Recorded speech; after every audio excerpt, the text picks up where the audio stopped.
Hi.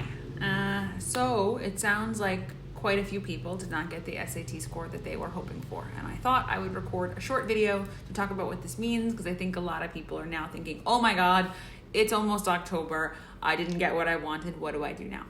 So the first thing is, I would say, and I was hoping that this was going to be different, but I have found in previous years that SAT tests taken in senior year don't actually go very well. Most of you haven't taken an SAT since December of last year, or this was your first one. The chance of doing really well on your first test and on your first test in senior year is kind of unlikely. And so it's really unfortunate if you didn't get what you wanted, but I do think that part of that is the context of when you're taking this test. You have 12th grade classes and all the demands that they put on you. You have your application materials and all the stuff that either I've been assigning you or someone else has been telling you to do. You have thinking about your plan. You've been dealing with clubs and activities. You have a lot of things on your plate right now, and that doesn't provide the best sort of study environment for someone to really buckle down and get the score that they want. And that's why quite often I don't see students do as well when they take a test in 12th grade as I do when they take the test in 11th grade. So this is just part of the 2020 mess that we are dealing with. You do have the chance of taking a retest. Some of you have registrations for October, which is coming up soon, and other people are registering for or have registrations in December. So those are options for you. But what I would say is, I think it's really important that you not make your entire application fall focused on yet another chance at taking the SAT and getting the score that you want. Take that test in December or October for sure, but do not put all your eggs in that basket. We don't want to spend the next 2 months pushing off essays and pushing off homework at school with the hope of getting the SAT score that you want, because in reality that score is just one part of an application. There's a lot of other things that you will also need to submit. If you sacrifice quality writing for an SAT score, if you sacrifice your GPA for an SAT score, first of all, the chances of you actually having that jump that you want are pretty small. Most students don't make the improvement that they want in the senior year phase. But second, you're going to be undermining the quality of other parts of your application that are really important.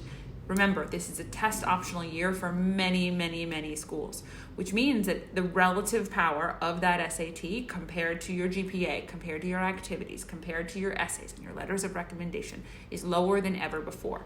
I'm not saying it doesn't matter, and if you're one of the kids who's messaged me with good news saying how great you did and how you got the score that you wanted, then that's awesome, and you should definitely submit it. And if you did all right, you should still submit it. But I am saying that the SAT is less important than in prior years.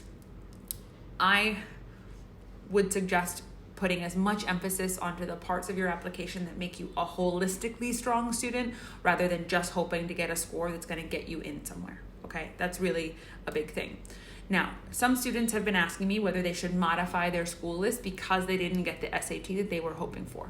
In our meetings, we spend a lot of time talking about that 75th percentile for some of our favorite schools. And if you are significantly below that and you're thinking to yourself, oh my God, am I going to have a chance of getting in if I don't hit that 25th percentile goal of mine, then what I would ask you is to think about this hard question. How much risk and rejection are you comfortable with here? Part of applying to difficult schools is being okay with the possibility of them saying no to you. It isn't a personal thing. It's about them having a lot of really awesome people to choose from. So if you're comfortable with taking a chance, with the possibility of being rejected, of writing an essay about how much you love a school and then finding out that they quite unfortunately don't feel quite as excited about you as you feel about them. If you're willing to take that risk, then keep your list as you have it and see how they feel about all the other parts of your application, because you are awesome in many other ways than your SAT score. If the idea of being rejected by some of the top schools on your list feels daunting and emotional and like a strain that you're not sure that you would feel really comfortable with, then maybe that is a sign that you need to sort of moderate your list a little bit and pull it down into more schools that are within the number ranges that you have at the moment.